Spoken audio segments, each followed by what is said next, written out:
The constraints. Now for constraints, this is the only part where I'm happy for you to follow the dot point sequence. However, under each dot point, you're going to be writing in full sentences.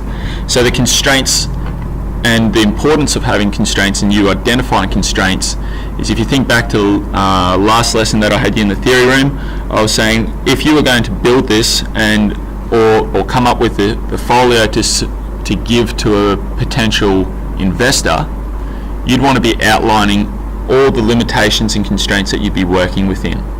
First one would be cost. You do not have an exponential cost budget for this. So the cost, I haven't given it to you yet, but you'd be stating that the cost of this product will be within the means given to me by my manual arts teacher. The equipment that I'd be using is, and you can list down the equipment that we've got in the workshop that we've used so far. Obviously, you would not be putting down as a constraint, we can't be using big CNC machines or big metal lathes, as that's not part of what we'll be doing. Materials.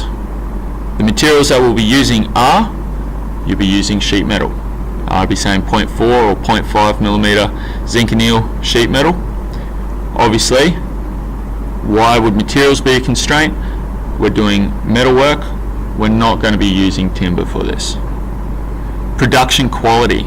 So what quality or what standard do you need to work to make this toolbox divider or sliding tray? Is it to a high quality?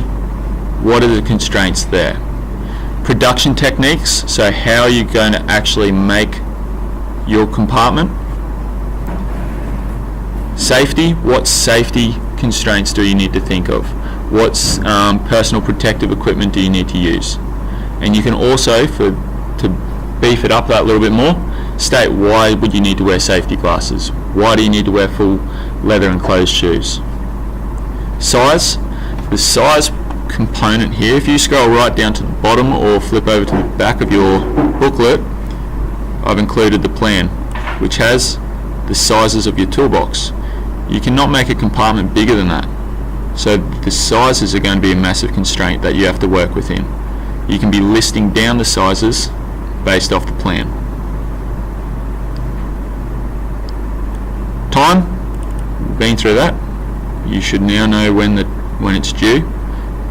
That's a massive constraint. Can't be working outside of that time frame. The tools, you can be listing down the tools that we've got in the workshop that you'd be using for this, or that you think that you'd be needing to use.